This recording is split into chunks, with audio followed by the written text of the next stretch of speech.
구독자 여러분 안녕하십니까? 제가 이 행복 앤드 힐링이라고 하는 이 코너에서 신문을 제가 읽고 있죠. 보수신문을 대표하는 조선일보하고 진보신문을 대표하는 한겨레신문, 이 두 가지 신문을 읽고 있어요. 이 신문에서 행복과 힐링에 관계되는 기사가 있으면 제가 읽어드리면서 제 생각을 그렇게 말씀을 드려왔었어요. 그런데 며칠 전에 지난 금요일 날 한겨레 신문에 제 눈에 띄는 기사가 하나 있어서 소개를 해드릴까 합니다. 코너 이름은 축하합니다예요. 조선일보에도 이런 똑같은 코너가 있어요. 새로 아기를 낳은 그 엄마 또는 아빠, 그리고 아기들과 가족, 이런 아기 중심의 코너예요.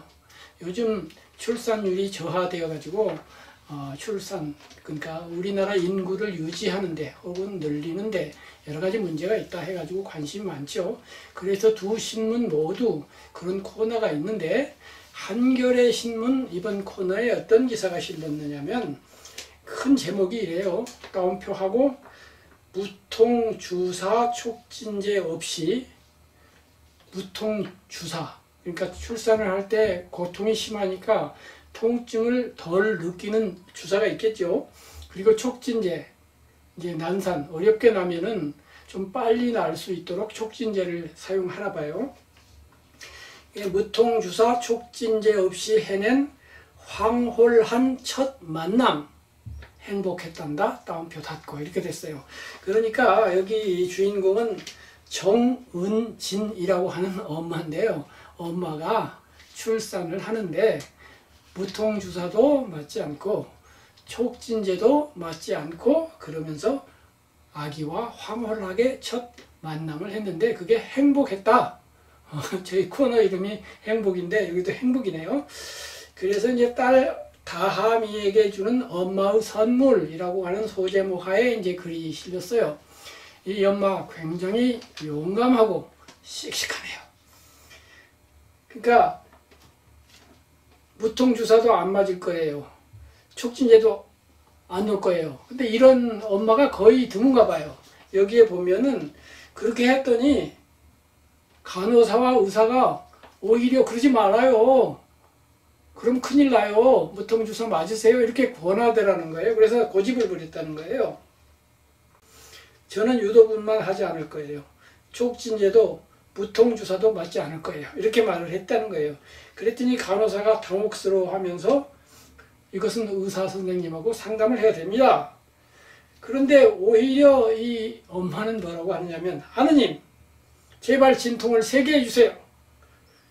그래서 오늘 자연스럽게 아기를 낳을 수 있게 해주세요. 이렇게까지 말을 했다는 거예요. 그리고 어쨌든 간에 그러한 그 용감한 결정을 했고, 그렇게 해서 아기를 순산을 했다고 합니다. 그러면서 이제 그 순간을 어떻게 표현할 수 있을까 하고 따옴표하고 환희라는 감정의 단어가 내 생에 처음으로 쓰인 순간이라고 해도 부족함이 없을 것이다. 이 엄마가 되기까지 환희의 순간, 기쁨도 아니고 아주 기쁨의 극치를 치는 순간이 한 번도 없었을까요? 있었겠죠. 그런데 그 어떤 환희, 그 어떤 기쁨도 아기를 낳고 나서의 또는 아기를 낳는 과정의 기쁨하고는 비교가 안 됐다 이 말이에요. 그래서 그러면 이 엄마가 왜 굳이 진통제도 맞지 않고 촉진제도 맞지 않았을까? 왜 자연주의 출산을 고집했을까? 자세한 내용은 저는 잘 모르겠지만 어쨌든 자연이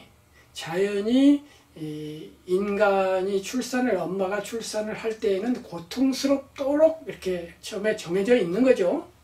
하느님이 정했는지 자연이 정했는지 뭐 진화학적으로 생물 스스로가 그렇게 했는지 몰라도, 그러니까 통증이 있을 만한 이유가 있다고 추정해 볼 수 있는 거예요. 특히 엄마에게도 그렇지만 아기에게는 좀 합리적인 설명이 될 것 같아요. 예를 들면 아기가 고통스럽게 힘들게 엄마의 그 질에서 빠져나오는 경우하고 그냥 별 고통 없이 쑥 빠져나왔을 경우하고, 아기는 비록 갓난아기지만은 무의식 속에서 그 경험을 기억할 거란 말이에요. 그 줄탁동시라는 말이 있잖아요. 줄탁동기라고도 하고 동시라고도 하는데, 줄탁동시는 뭐냐면 이제 그 엄마 닭이 이렇게 달걀을 따뜻하게 품죠. 그래서 16일간인가 이렇게 품으면 결국 이제 거기에서 아기가 이제 병아리가 자라서 다 자라면 밖으로 나오죠. 근데 다 자라면 엄마가 알아요. 그래서 안에서는 병아리가 나오겠습니다 하고 톡톡톡톡 두드리고, 밖에서는 또 엄마가 그것을 톡톡톡톡 깨줘서 나와요. 그러니까 줄과 탁, 안에서 치는 거하고 밖에서 치는 것이 동시다 해갖고 줄탁 동시인데, 만약 완숙되지 않은 상태인데 엄마가 급하게 먼저 나와 하고 나오면 사람으로 치면은 7삭동이, 8삭동이가 되지 않겠어요?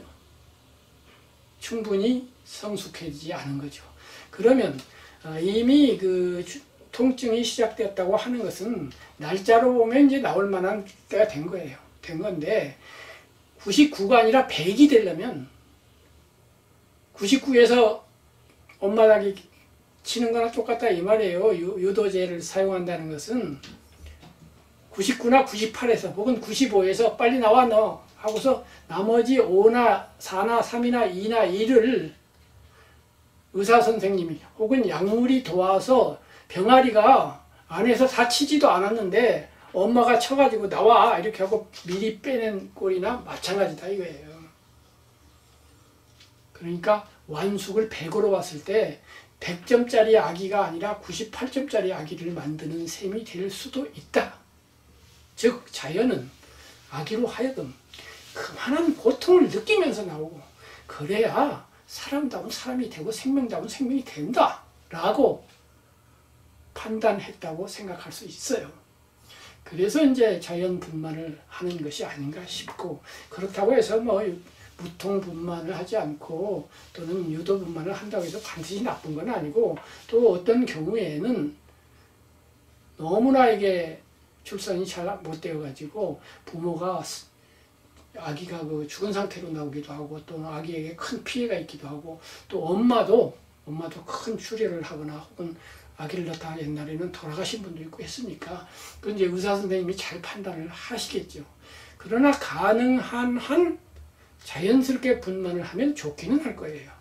하여튼 이런 생각을 하게 됐는데, 그러다 보니까 이제 아기의 출산이라고 하는 것은 저 같은 남자는 경험해 볼 수 없잖아요. 그래서 그 엄마가 쓴 것처럼 생애 최고의 환희, 이거를 저는 느낄 수가 없어요.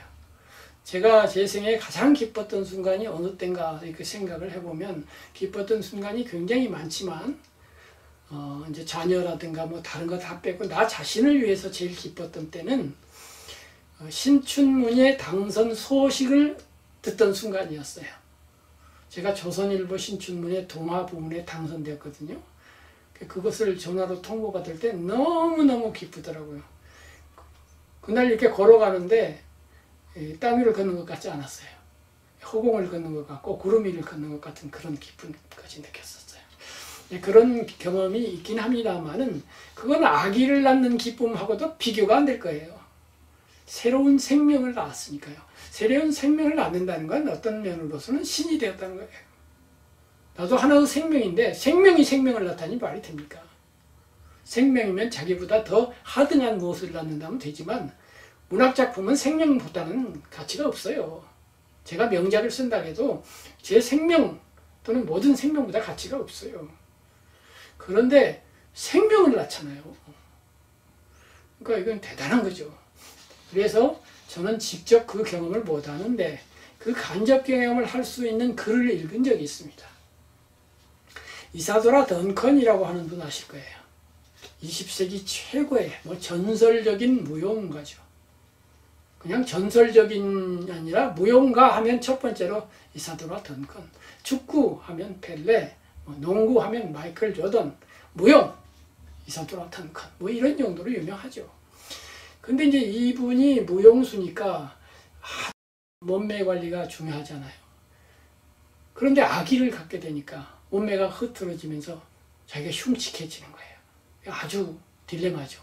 고통스럽죠. 그러다가 이제 결국 아기를 낳는데 그 순간을 묘사한 자서전 부분을 제가 읽어 드릴 거예요. 좀 길긴 합니다. 근데 흥미로워요. 한번 들어보세요. 아름답고 매끈하던 몸이 부풀어 올라 흉해졌다. 그러면서 그러나 생명을 갖는 것의 두려움, 그리고 출산의 고통, 그리고 출산의 기쁨을 이렇게 이제 기술을 합니다. 우리는 어느 날 오후 차를 마시려고 모두 함께 앉아 있었다. 그때 나는 누가 내 등줄기를 쾅 하고 세차게 내리치는 느낌을 받았다. 통증이 시작된 거예요. 내 등줄기를 꽉 척추를 때리는 것 같은 통증인 거예요.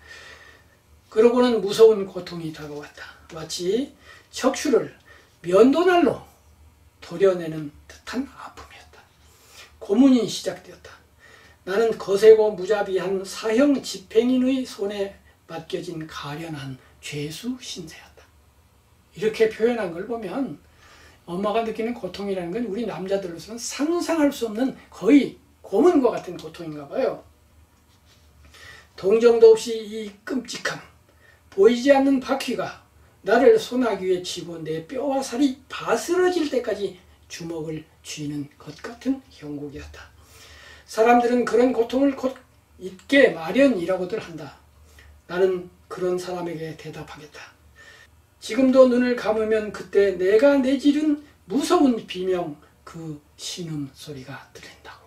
그러니까 사람 소리가 아닌 극한 비명을 내지르는 거예요. 이틀 낮밤 동안 무시무시한 고통이 계속되었다. 이틀이나 고통을 한 거예요. 사흘째 되는 날 아침 의사가 커다란 견자를 들고 나타났다. 수술 도구죠. 마취제도 없었다. 마치 도살당하는 것 같았다. 그 괴로움을 무엇에 비유할까? 기차 바퀴에 깔리는 고통에 비유할 수 있을 것이다. 어쨌든 나는 그 고통 속에서도 죽지 않고 살아났다. 아기를 보는 순간 나는 모든 것을 보상받았다는 생각이 들었다. 나는 커다란 기쁨을 느꼈다. 아기는 놀라운 존재였다. 푸른 눈에 커다란 갈색 머리를 한 큐피드 같은 모습이었다. 그것은 기적이었다. 아기가 입으로 나의 젖가슴을 더듬고 잇몸으로 젖꼭지를 물어대며 젖을 빨 때 나는 기적의 경이로움을 느꼈다. 오 여신이여, 이 기적이 존재하는데 무엇 때문에 변호사가 되고 화가 조각가가 되려고 애쓴단 말인가. 나는 이 거대한 사랑이 이성에 대한 사랑을 능가한다는 것을 깨달았다. 생명, 오 나에게 생명을 다오. 오 나의 모든 예술은 전부 어디로 갔는가. 내가 무엇 때문에 예술이 어찌 되든 상관한단 말인가. 나는 내가 신처럼 느껴진다. 어떤 예술가보다도 위대한 존재로 느껴진다. 처음 몇 주일 동안 나는 아기를 팔에 안고 아기가 잠든 모습을 바라보며 오랫동안 누워 있었다. 어떤 때는 아기의 눈에 내 모습이 보이는 것 같았다. 그 눈 속에는 신비로운 삶을 아는 듯한 지혜로움이 반짝였다. 역시 예술가예요. 아기가 뭐 그렇게 심오한 게 있었겠어요. 순수하긴 했겠지만. 그런데 이사도라 톤칸 아기의 눈동자결 속에서 고매한 지혜를 가진 현인들이 가지고 있는 그 지혜로도 다 밝히지 못한 삶의 신비를 아는 것 같이 그런 눈동자가, 그런 눈빛이 거기 있었다는 거예요. 내 시선에 대답하는 새로 창조된 이 조그만 몸속에 깃든 영혼의 눈길은 아주 나이 든 눈길이었다. 가장 어리면서도 가장 나이 많은 그런 눈길이었죠. 그것은 영혼의 눈길이었다. 사랑이 담긴 그 눈이 나를 쳐다보는 것이다. 사랑, 이것이야말로 모든 것의 대답일 것이다. 무슨 말로 이 기쁨을 표현할 수 있으랴. 무슨 말로 표현할 수 없다고 그랬지만 정말 저도 글 쓰는 사람이지만 글로서 이렇게까지 표현한다는 것은 대단한 문학가적 차질까지도 가지고 있네요. 대단합니다. 그런데 삶이라는 건 또 다른 비밀이 있죠. 탄생의 비밀, 생명의 비밀도 있지만 그 반대편에 죽음이라고 하는, 어떻게 보면 캄캄해서 아무것도 아니고 없을 묻자 무일 수도 있고, 달리 보면 삶보다도 더 신비로운 것일 수도 있고, 어떤 면에서 삶이 신비롭다면 죽음을 배경으로 하기 때문에 신비롭죠. 영생에서 영원히 사는 사람에게는 삶이 신비로울 것 같지 않아요. 언젠가 죽기 때문에 오히려 삶은 신비스럽고, 그런 면에서 죽음은 삶보다 더 신비로울 수 있습니다. 왜 이런 말씀을 드리냐면, 이사도라 던컨은 3명의 아기를 낳았는데 한 아기가 죽었어요. 그러니 이렇게 엄청난 기쁨을 주던 아기가 죽었을 때 죽는 당사자가 그렇다 치고 엄마인 이사도라 던컨은 또 어떤 느낌을 느꼈을까요? 삶의 신비와 삶의 심오함과 삶의 아름다움과 탄생의 기쁨을 그렇게 얘기했던 이사도라 던컨에게 아기의 죽음은 어떻게 다가왔을까요? 불의의 사고로 죽은 아기에 대해서 그녀는 이렇게 씁니다. 그때 나의 온몸을 에워쌌던 이상한 정적감이 기억난다. 문학적 표현이에요. 그래요. 그럴 것 같아요. 당신 아기가 죽었습니다. 소식이 들려왔을 때 갑자기 모든 소리가 딱 사라져 버리는 거예요. 정적감. 아무 소리도 들리지 않는 거예요.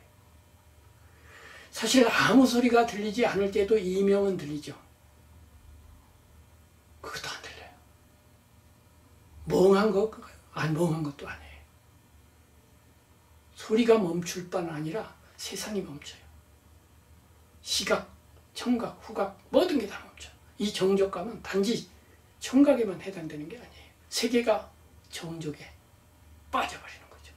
그 순간에 그 정적을 느낀다는 것, 이것이 사실은 예술가이고, 이런 느낌을 보다 풍부하게 느끼고 자주 느끼면 인생이 보다 더 풍요로워집니다.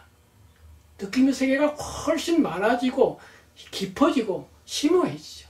그래서 예술을 배우고 예술을 이해하고 예술을 감상해야 되는 것입니다. 어쨌든 그 정적감을 느꼈다는 거예요. 불붙은 석탄 덩어리를 목에 삼킨 것 같은 뜨거움이 느껴졌다. 딱 멈췄다가 갑자기 확 뜨거움이 느껴진 거예요. 나는 상황을 이해할 수 없었다. 지성의 작동이 중지되니까요. 이해하려면 이성이 작동해야 되는데 작동이 중지됐어요.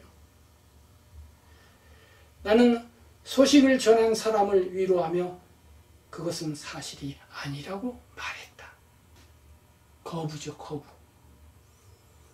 죽음과 같은 강력한 사실, 나에게 오는 죽음이든 남에게 오는 죽음이든, 또 내가 패망을 했다, 내 회사가 망했다, 뭐 이런 소식을 들었을 때 제일 먼저 충격을 받은 다음에는 거부. 아니야, 그럴 리가 없어. 거부를 하게 되죠. 그게 이사도라 던컨도 거부를 하는 거예요. 사람들은 내가 충격으로 미쳐버릴까 두려워하고 있었다. 그렇게 아기를 사랑했으니까. 그러나 나는 그 순간 일종의 고양 상태에 놓여 있었다. 이런데 고양 상태가 뭔가요? 이른바 조증이죠. 조, 울. 조는 마음이 굉장히 치솟아 오르는 거고, 울은 가라앉는 거죠. 오히려 치솟아 올라 있는 거예요. 기쁨은 극치에 있는 거예요. 어떤 면에서. 꼭 기쁘다고는 할 수 없지만 정신이 맑게 깨어있고 뭔가 컨디션이 최고로 좋을 때, 마라톤 선수가 35km쯤 달리면 러너 하이라고 그러나요? 달리는데 아주 몰입을 해서 이제 달리는지 어쩌는지 허공으로 걸어가는지 모를 아주 특이한 상태가 된다고 합니다. 그 사마나의 상태가 워낙에 특별하기 때문에 마라톤의 고통을 다 잊어버리고 다시 그 마라톤을 시작하게 된다고 해요. 이 상태가 일종의 고향 상태인데 오히려 죽음이라고 하는 충격을 받고 그런 고향 상태가 되는 거예요. 아까는 탄생의 기쁨이 그렇게 되는데 이건 죽음이 그렇게 되는 거예요. 근데 탄생은 어떤 면에서 천천히 그것이 올라간다고 볼 수 있어요. 완만한 동산을 올라가는 건데 이거는 갑자기 딱 끊어지는 순간 단 한순간에 다 구형되어 있는 거예요. 1초 전에 안 그런데 1초 후에 나는 내 주위의 모든 사람들이 울고 있는 것을 보았다. 고향 상태에서는 정신이 맑게 깨어있기 때문에 남을 관찰해요. 나 자신은 걱정하지 않아요. 근데 보니까 울고 있네. 나는 감정적 동요가 없어요. 그러나 나는 울지 않았다. 오히려 나는 그 모든 사람을 위로해주고 싶은 거대한 욕망을 느꼈다. 울음을 초월한 그런 단계에 있는 거예요. 적어도 그 순간만은. 항상 그런 건 아니에요. 러너 하이, 사마디 그런 순간은 그렇게 돼요. 이해합니다. 저는 명상을 해본 사람으로서 충분히 이해해요. 어머니는 평생 2번 운다. 자식이 태어날 때와 자식이 죽을 때가 그때이다. 내가 그 작고 차가운 아이들의 손을 잡았을 때 나는 가슴 속으로부터 들려오는 나의 울음소리를 들었다. 그때 이제 울은 거예요. 정말로 죽었구나 받아들이고 죽은 아이의 손을 잡았을 때 가슴 속에서 울음이 나오는 거예요. 그러니까 아까 그 러너 하이든 사마디든 그런 고향 상태든 항상 지속이 되면 그게 이제 해탈자예요. 부처님 같은 경지죠. 근데 그게 항상 지속이 안 된다는 게 문제점이에요. 예술을 극치해서 예를 들면 이사도 같은 것 같으면 무용에 몰입되어 있을 때 그런 러너 하이 사마디가 될 거예요. 근데 항상이 아니에요. 또 평상시로 돌아와요. 우리가 독서를 할 때 독서 산매, 근심 걱정 잊어버려요. 근데 독서가 끝나면요. 그런 일이 경험이 많죠, 우리도. 뭔가 몰두하면 아무런 근심 걱정이 없죠. 근데 다시 전생으로 돌아와요. 이 이사도라탄 컨도 그렇게 다시 돌아와 보니 그때 아기는 죽었다는 사실을 받아들인다. 그리고 이제 울음이 나오는 거예요. 그들이 태어날 때 들었던 그 울음소리였다. 그러니까 아기가 태어나면서 질렀던 첫 소리의 울음소리와 똑같은 울음소리가 내 가슴에서도 똑같이 나왔다 이거죠. 어째서 두 울음소리가 같은 것일까? 인간은 최상의 기쁨과 가장 처절하고 슬플 때 똑같은 울음을 운다. 탄생의 울음과 죽음 울음이 똑같다. 나는 왜 그러는지 모르겠다. 그러나 그것이 같은 것이라는 것은 알고 있다. 이 세상에는 슬픔, 기쁨, 황홀, 괴로움을 함께 담고 있는 하나의 큰 외침, 새 생명을 만드는 어머니의 외침만이 있는 것이 아닐까? 즉 어머니는 기쁨의 외침도 가지고 있고 슬픔의 외침도 가지고 있다 이런 얘기죠. 이렇게 해서 이제 그 이사도라탄컨의 그 아기의 탄생의 기쁨, 그다음에 아기의 죽음의 슬픔 이 두 가지를 이렇게 비추어 보았습니다. 제가 조금 전에 저 자신을 위해서 제일 기뻤던 순간은 신춘문예 당선 소식을 듣던 때라고 했는데, 그럼 그것 말고 나 말고 나와 남과의 관계성 속에서 기뻤던 일은 뭐가 있느냐?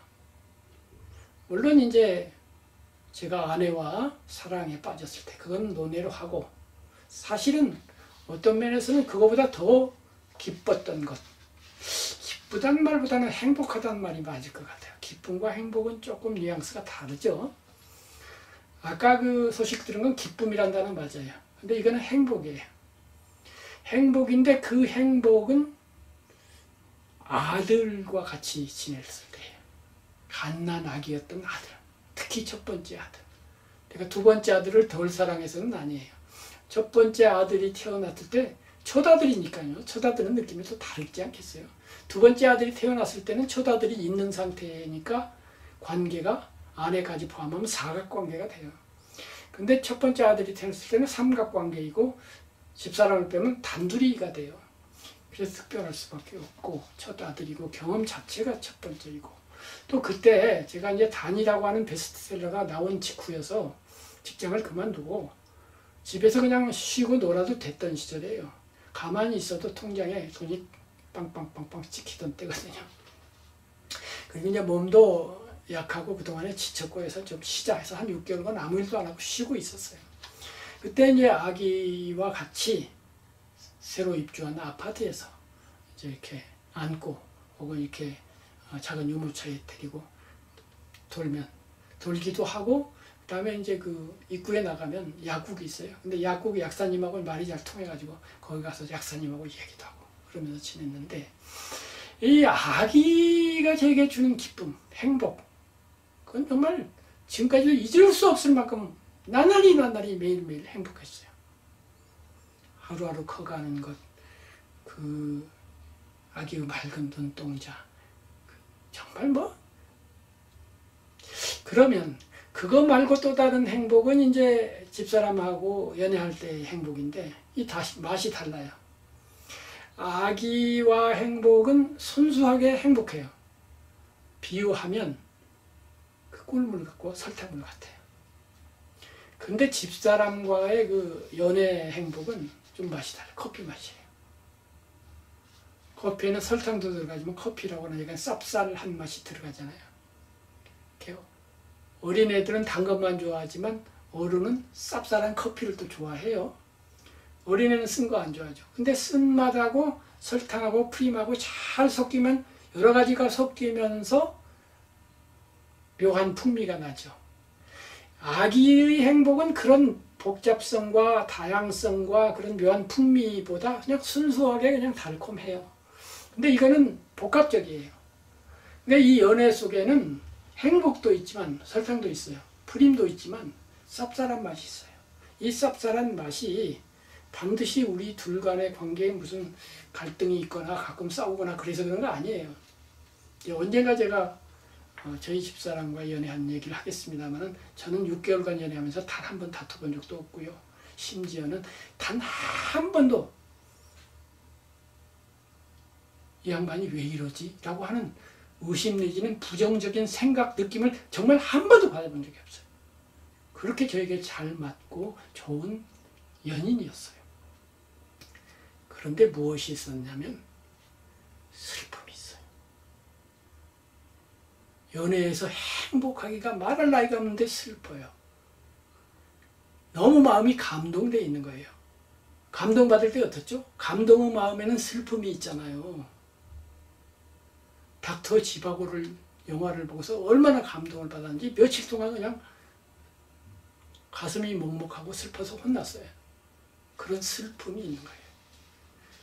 그럼 감동에는 왜 슬픔이 있을까? 이건 또 깊이 생각해볼 여러 가지가 있지만 너무 깊게 들어가면 또 이야기가 길어질 것 같으니까 오늘은 죽음이 있어요. 죽음. 아니 연애에 무슨 죽음? 아니에요. 죽음이 있는 게 아니라 인간의 유한성. 언젠가는 죽어야 하고 인간은 유한하다고 하고 그 유한성 때문에 사실은 다른 사람에게 의지하고 사랑하는 거거든요. 이사도라 duncan이 한 예술가로서 보통 사람이 느끼지 못하는 정적감을 느끼기도 하고 막 그 같은 기쁨을 표현하더라도 특별하게 표현하는 것처럼 저도 작가니까 예술가 아니에요. 그 예술가적 감수성으로 볼 때 사랑에 빠져 있을 때의 감동 또는 사랑이 아니라도 다른 감동을 할 때 우리는 유한성과 직면하는 겁니다. 지금. 그래서 깊은 감정에는 슬픔이 있고 그 슬픔이 보편화되면 그게 자비심인 거예요.